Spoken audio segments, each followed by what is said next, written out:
இப்போ உங்களுக்கு ஒரு ரிப்பேர் வேலை ஆக வேண்டியிருக்குன்னா நீங்கள் அதை தயாரித்தவர்கிட்ட போக விரும்புவீங்களா இல்லை லோக்கல் மெக்கானிக் கிட்டயா?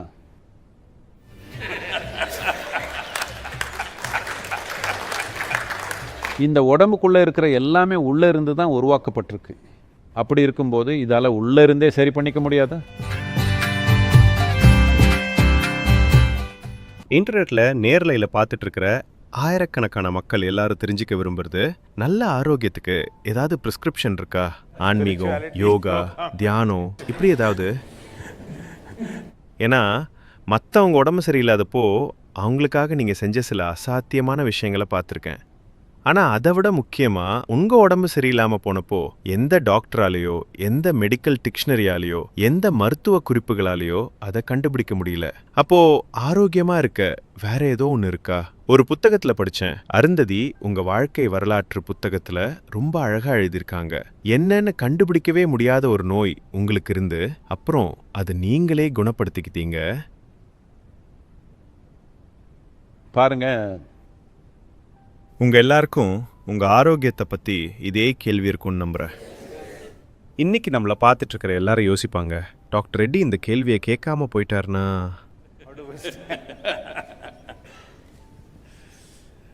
எனக்கு அவங்க பிஸ்னஸ் முக்கியம்தான், ஆனால் அவங்க ஆரோக்கியமாக இருக்கணும்னு விரும்புகிறேன்.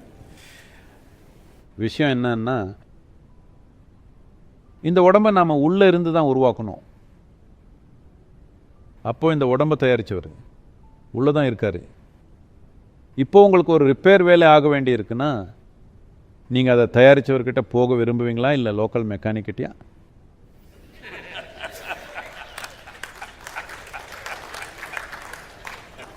அவரை அணுக முடிஞ்சா உங்ககிட்ட அந்த வழி இருந்துச்சுன்னா நீங்கள் தயாரித்தவர்கிட்ட தான் போக விரும்புவீங்க.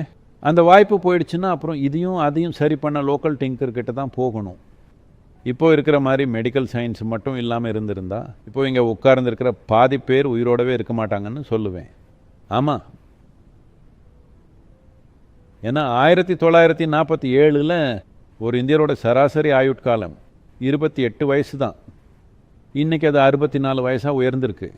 இதுக்கு ஒரு முக்கியமான காரணம் மெடிக்கல் சயின்ஸ் இன்றைக்கி இருக்கிற நிலை தான். மெடிக்கல் சயின்ஸை நான் மட்டம் தட்டவோ இல்லை கேலி பண்ணவோ முயற்சி பண்ணல. அது ரொம்ப முக்கியமானது. கடந்த 30-40 வருஷத்தில் அடைஞ்சிருக்கிற முன்னேற்றம் ரொம்ப பிரமிக்கத்தக்கது. கேள்வி என்னன்னா,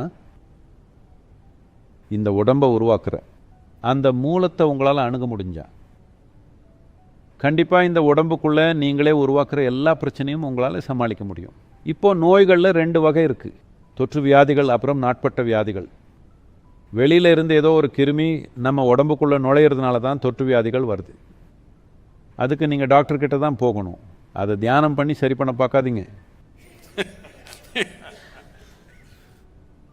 ஆனால் இந்த பூமியில் இருக்கிற 70% நோய்கள் நாமளே உருவாக்கிக்கிட்டது தான். ஏன் நாமளே உருவாக்கிக்கிட்டதுன்னு சொல்கிறேன்னா, அது உங்களுக்குள்ளே இருந்து உருவானது தான். அப்போது உங்களுக்குள்ளே இருந்தே வர்ற ஒரு விஷயத்தை ரொம்ப சுலபமாக உள்ளே இருந்தே சரி பண்ணிக்க முடியும். உங்களுக்கு வெளியிலிருந்து வர்ற நோய்களுக்கு வெளி உதவி தேவைப்படும். ஒரு கிருமியோட போராடணும்னா உங்களுக்கு மருந்து வேணும். ஆனால் மற்ற நோய்கள், அதாவது கிட்டத்தட்ட 70% நோய்கள் நாமளே உருவாக்கிக்கிட்டது தான். உங்கள் உடம்பு ஏன் உங்களுக்கு எதிராக வேலை செய்யணும்? இந்த உடம்பு அடிப்படையிலேயே ஆரோக்கியத்துக்காக தான் ப்ரோக்ராம் செய்யப்பட்டிருக்கு. இதில் இருக்கிற ஒவ்வொரு செல்லும் ஆரோக்கியத்துக்காக தான் வடிவமைக்கப்பட்டிருக்கு. அப்புறம் ஏன் இது உங்களுக்கு எதிராக திரும்புது? ஏன்னா எங்கேயோ நீங்கள் அதை சந்தோஷமாக வச்சுக்கல. ரொம்ப எளிமையாக சொல்லணும்னா, உங்கள் குடும்பமே ஏன் உங்களுக்கு எதிராக திரும்புகிறாங்க? எங்கேயோ அவங்களுக்கு நீங்கள் பண்ணுறதுல விருப்பம் இல்லை, அப்படித்தானே? ஆமாவா இல்லையா? அவங்களுக்கு நீங்கள் செய்கிற ஏதோ ஒரு விஷயம் அவங்களுக்கு பிடிக்கலை. அதே மாதிரி தான் உடம்பில் இருக்கிற சில செல்களுக்கு உங்கள் உடம்போட சில பாகங்களுக்கு ஏதோ ஒரு காரணத்தால் உங்கள் மேலே அதிருப்தி இருக்குது. நீங்கள் கொஞ்சம் கூடுதல் கவனம் கொடுக்கணும். இது மேலே கவனம் செலுத்த ஒரு முறையான வழி இருக்குது. ஏன்னா இந்த உடம்பில் இருக்கிற எல்லாமே உள்ளேருந்து உருவானது தான். அப்படி இருக்கும்போது இதால் உள்ளிருந்தே சரி பண்ணிக்க முடியாதான்? இது ஒன்றும் அதிசயம் இல்லை. இது அதிசயம் இல்லைங்கிறத மக்கள் புரிஞ்சுக்கணும்னு நினைக்கிறேன். அதிசயம்னா என்னன்னா, இப்போ உங்களுக்கு மின்சாரம்னா என்னன்னு தெரியாதுன்னு வச்சுப்போம். நான் இங்கே அந்த சுவரோட ஒரு பகுதியை அழுத்துறேன், உடனே லைட் எரியுது. இப்போ நான் யாருன்னு நீங்கள் நினைப்பீங்க?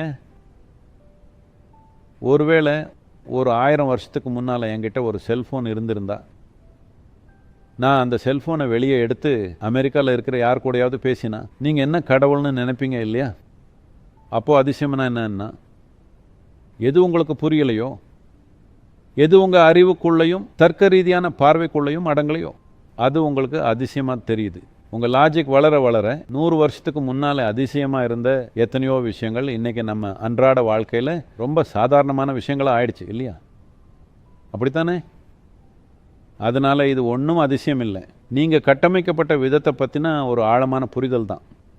அதனால் இது நாம் கொஞ்சம் கவனம் செலுத்த வேண்டிய ஒரு விஷயம்.